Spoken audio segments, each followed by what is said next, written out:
हे hello किसान भाइयों, मैं हूं आपका मछली वाला भैया उन्मेष टहरिया, फिशरीज ग्रेजुएट एंटरप्रेन्योर, और आप देख रहे हैं ऑस्कर फिशरीज। आज की इस वीडियो में हम लोग बात करने वाले हैं दोस्तों कि अगर आप सिल्वर कार्प मछली का पालन करना चाहते हैं तो उसका एक साइंटिफिक विधि क्या है, सिल्वर कार्प मछली क्या खाती है, सिल्वर कार्प मछली कितने दिनों में तैयार होती है और इस मछली को पालन करने का बेस्ट तरीका क्या है, उसके बारे में ये वीडियो है। सबसे पहले दोस्तों, सिल्वर कार्प तालाब के आपके ऊपरी हिस्से में रहती है, अपर लेयर में रहती है। इस वजह से ये मछली फाइटोप्लैंक्टन को ज्यादा खाती है। जिस प्रकार कतला मछली तालाब के ऊपरी हिस्से में रहती है, उसी प्रकार आपकी सिल्वर कार्प मछली भी तालाब के ऊपरी हिस्से में रहती है। दोनों कतला और सिल्वर कार्प दोनों एक साथ अपर लेयर मछली है, वो कहलाती है। तो जब भी आप सिल्वर कार्प मछली का पालन करें, इस मछली को सिंगल स्पीसीज मतलब मोनोकल्चर में आपको नहीं पालन करना है। इस मछली को आप ग्रास कार्प, कॉमन कार्प, इन तीन मछलियों के साथ आप इस मछली को पालन करिए। क्योंकि अगर आप सिर्फ सिल्वर कार्प मछली का पालन करेंगे तो तालाब के जो निचले हिस्से की जो एरिया है दोस्तों, वो खाली पड़ जाएगी। तो उससे अच्छा ये है कि आप मल्टी लेयर डिफरेंट जगह में रहने वाले मछलियों का एक साथ पालन करिए, ताकि तालाब का अच्छे से यूटिलाइजेशन हो पाए और आप कम खर्च में सभी मछलियों को तैयार कर पाए। दूसरी बात, जब भी आप सिल्वर कार्प मछली को पालन करने के लिए तालाब की तैयारी करें तो तालाब में सबसे ज्यादा महत्वपूर्ण होता है फर्मेंटेशन करना। फर्मेंटेशन में क्या करते हैं, जब हम लोग मछली डालने से पहले तालाब की तैयारी करते हैं, उस समय हम लोग पानी को इतना अच्छे से तैयार करेंगे ताकि पानी में कभी भी प्राकृतिक भोजन की कमी मत पड़े। क्योंकि आपकी जो सिल्वर कार्प मछली है दोस्तों, वो प्राकृतिक भोजन पर ज्यादा अच्छे से ग्रोथ करती है। अगर आप इस मछली को कंपनी वाले फीड नहीं खिलाना चाहते, सिर्फ और सिर्फ आप गोबर या फिर सरसों की खली, राइस ब्रांड, इन सभी के प्रयोग से ही आप इस मछली को तैयार करना चाहते हैं, तो इसको तैयार करना बहुत ही आसान है। मछली डालने से पहले आपको सबसे पहले तालाब की तैयारी के समय तालाब में चूने का प्रयोग करना है।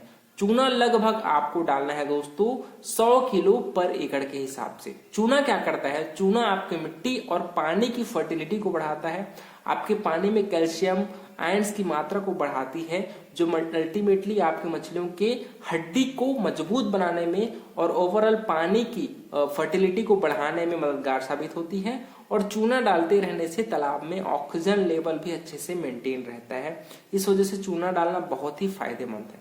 अब आता है फर्मेंटेशन की।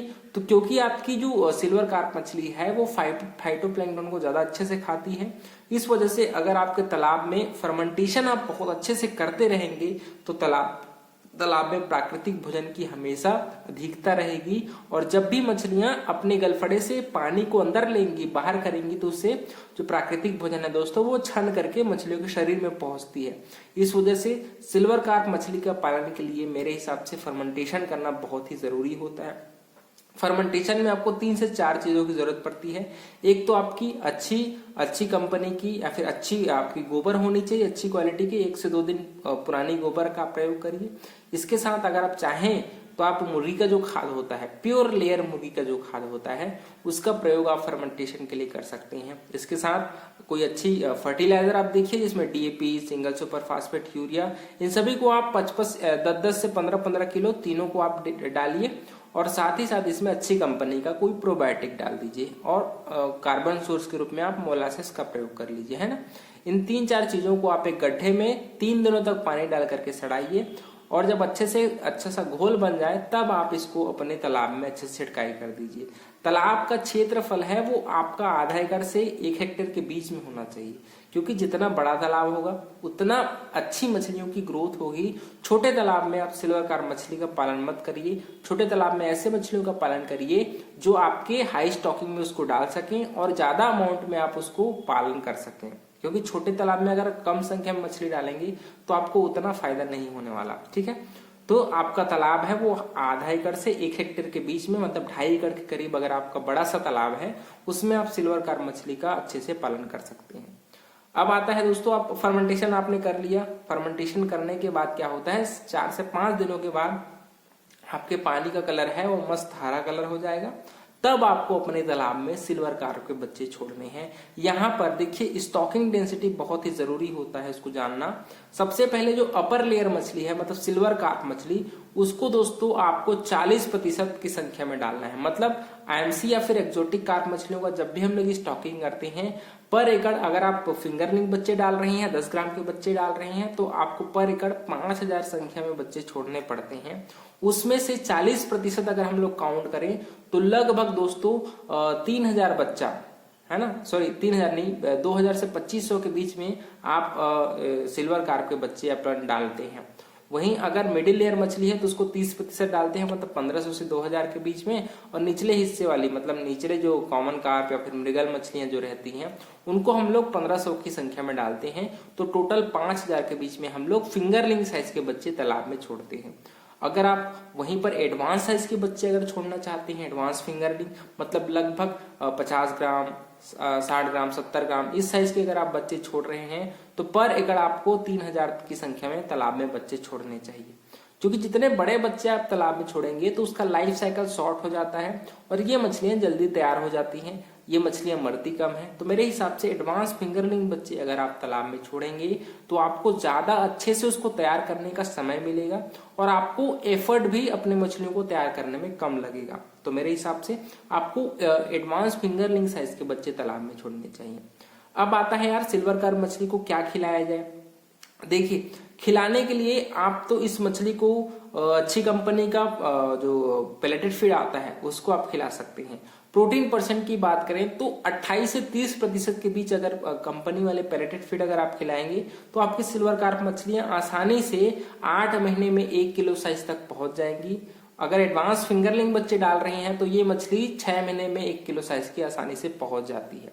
बात करें अगर फार्म मेड फीड की तो आप इसको दोस्तों सरसों की खली, राइस ब्रैन, इसमें थोड़ा सा विटामिन मिनरल मिक्सर, थोड़ा सा इसमें आप नमक, इन चारों चीजों को आप डाल करके अपने इन मछलियों को फीडिंग करा सकते हैं। स्टार्टिंग में आपको 5% बॉडी वेट के हिसाब से मछली को फिट कराना है। जैसे मछलियां 100 ग्राम 150 ग्राम की होती हैं तब आप इसको दोस्तों 4% और 250 से 500 ग्राम के बीच में हो तो 3%। तो इस प्रकार से आप धीरे धीरे फीडिंग फ्रीक्वेंसी को बढ़ाते जाइए और बॉडी वेट के हिसाब से जो प्रोटीन फीड की जो कंजप्शन है वो धीरे से आप घटाते जाइए।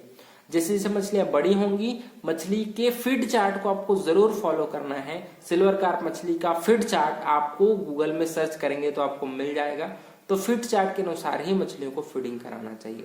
फीडिंग कराने का 2 तरीका है। सबसे पहले जो जब मछलियां बड़ी हो जाती हैं तो उन मछलियों को आपको बैग फीडिंग कराना चाहिए। बैग फीडिंग में क्या करते हैं, आधे फीट को हम लोग अपने बैग में छेद करके कम से कम पर एकड़ आपको 4 से 5 बैग लटकाना चाहिए और उसमें जितना भी फीड है उसको छेद करके, स्टार्टिंग में तो बहुत 5 किलो 10 किलो फीड अपन खिलाते हैं तो एक ही बैग टांगिए और धीरे धीरे जैसे जैसे मछलियों की जरूरत बढ़ती जाती है उसके हिसाब से अपने बैग की संख्या को आप बढ़ाइए। बैग में कम से कम 7 से 10 छेद कर दीजिए और उस छेद से मछलियां तालाब के ऊपर में आपके बोरा में फीड डाल करके आप उसको लटका दीजिए। मछलियों को जब भी खाने की जरूरत पड़ेगी उस छेद की सहायता से जब आप पानी के ऊपर उसको लटकाएंगे तो मछलियां उससे अपने हिसाब से फिट कर लेंगी, जिसको हम लोग डिमांड फीडिंग भी बोलते हैं, है ना। तो इस प्रकार से आप सिल्वर कार्प मछली को आप 6 महीने में आसानी से 1 किलो कर लेंगे। अगर आपके बड़े साइज की मछलियां हैं तो 6 महीने में आपकी मछलियां तैयार हो जाएंगी।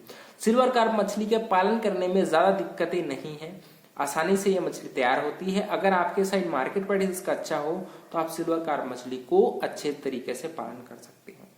तो किसान भाइयों, इस प्रकार से अगर आपको ये वीडियो अच्छा लगा होगा तो वीडियो को लाइक जरूर करिए। ऑस्कर फिशरीज पर नए हैं तो चैनल को सब्सक्राइब करना बिल्कुल मत भूलिएगा।